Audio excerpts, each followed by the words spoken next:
Hey guys, it's Sham. Welcome to Delicious Home and Garden. Today we're going to make a delicious, of course, ginger beer for your family and you to enjoy over the holidays.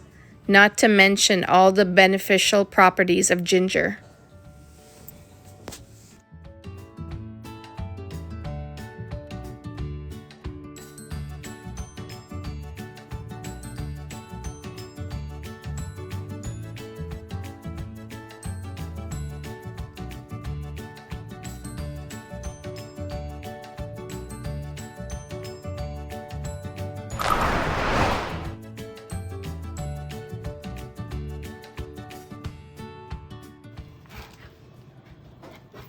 Okay, we are at ginger beer time.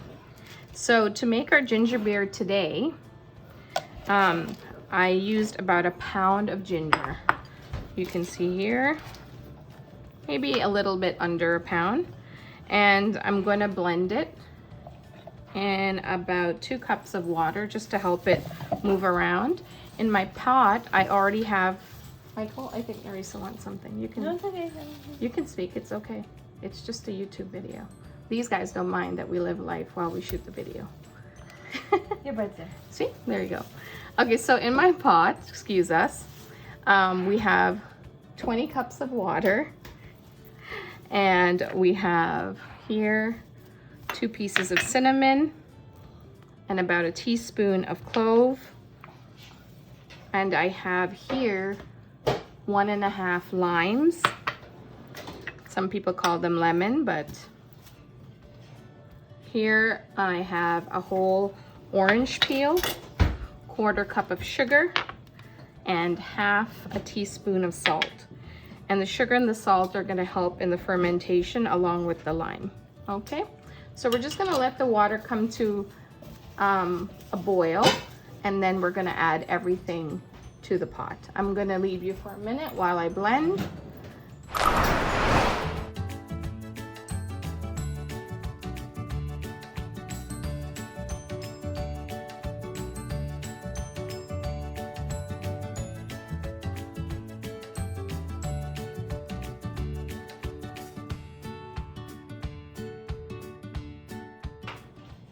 So I'm just about to blend this off, and it's just gonna be like a chop, not really like a smooth blend. You're looking for like a chunky consistency.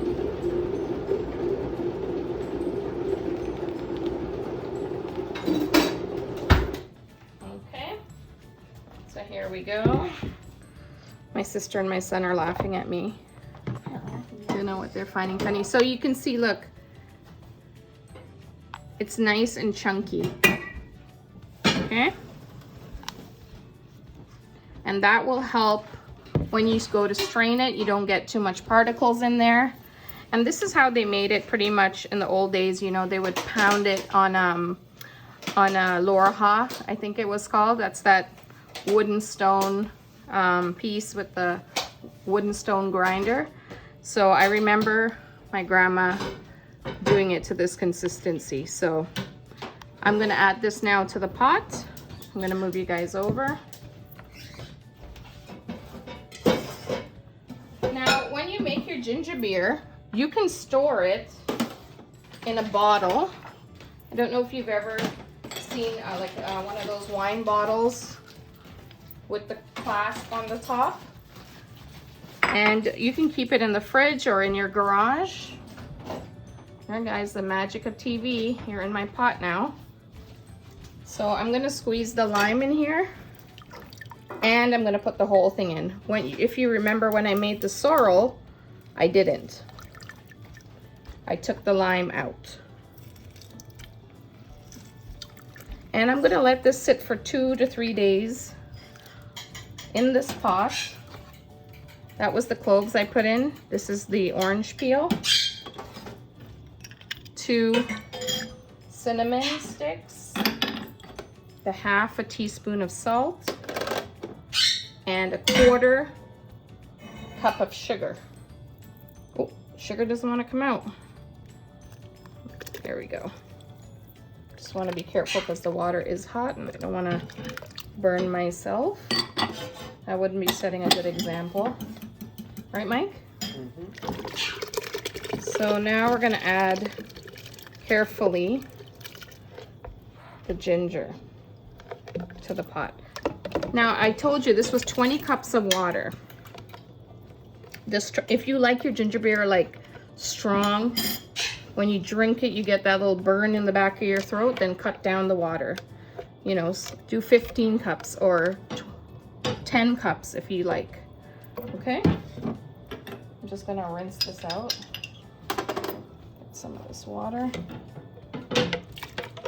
Just gonna move it around the, make sure to get it all out. And now I'm gonna just let it come to a boil, just like you would a tea. And then I'm gonna shut it off and forget about it for a couple of days. And it's gonna ferment, and we'll be back to do the whole straining process, and I will talk you through that. All right?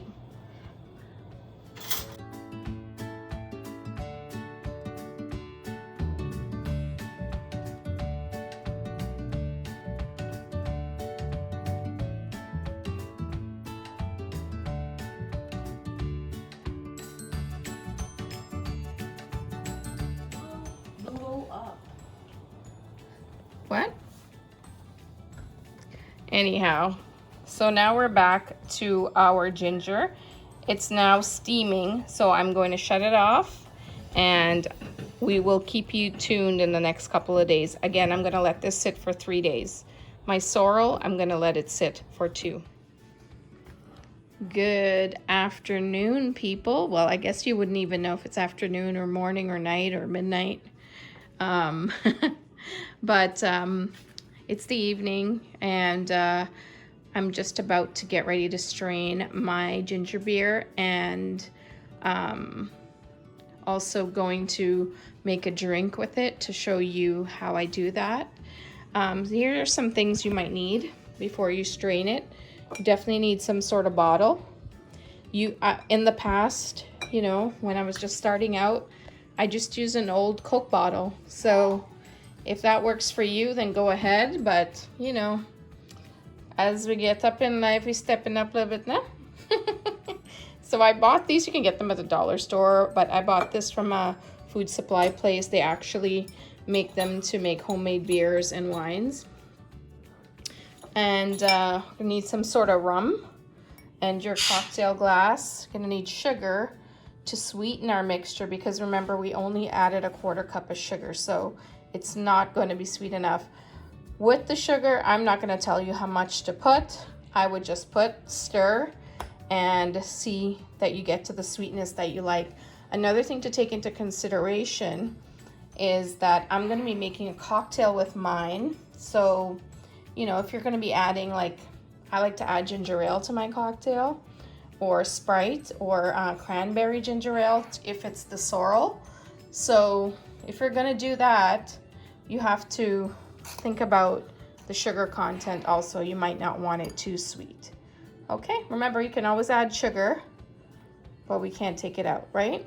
Gonna need a little sieve, something to strain it with, and you're going to need a funnel. Whoop, lost that. Grab that. Okay, gonna need a funnel. This is a cool funnel. I like it because it doesn't take up a lot of room. As I'm trying to show it off, it's giving me attitude. Isn't that the case all the time? Yeah, so this is a cute little funnel, and it collapses. So it's great and easy to put away, you know, into your cupboard. Just becomes like nothing.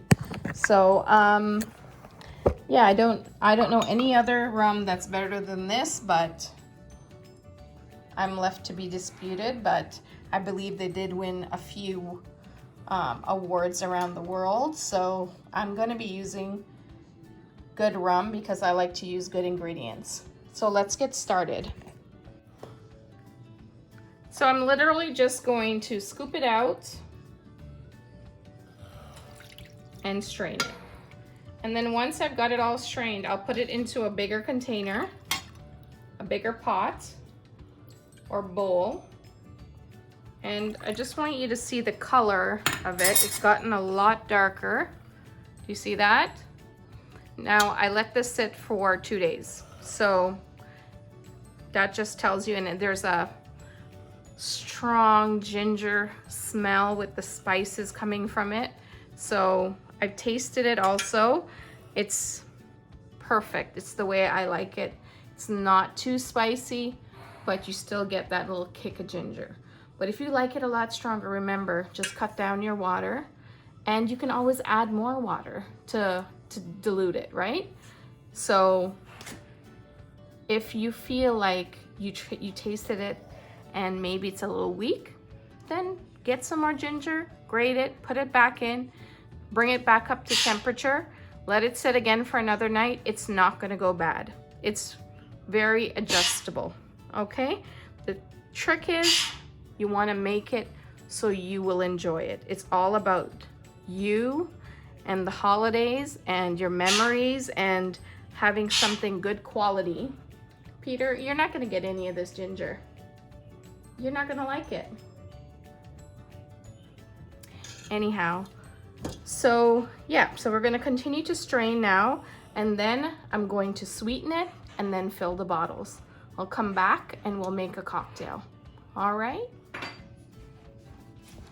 Well guys, I've mixed it off. I've bottled it. You can see the rich color. And now I've poured some in a glass and some rum also. So I don't know how much rum you like, but I poured about that much rum. There's about 4 ice cubes and the ginger beer. And I'm going to garnish with a cinnamon stick and a beautiful piece of lime. And there you go. You have a beautiful festive cocktail for when your guests come in the door, or just for yourself, because you're that special. Right, Mike? Yes. So this is my ginger beer recipe. I hope you'll make it for your family. I thank you again for watching, and remember, if you're gonna make anything, use quality ingredients.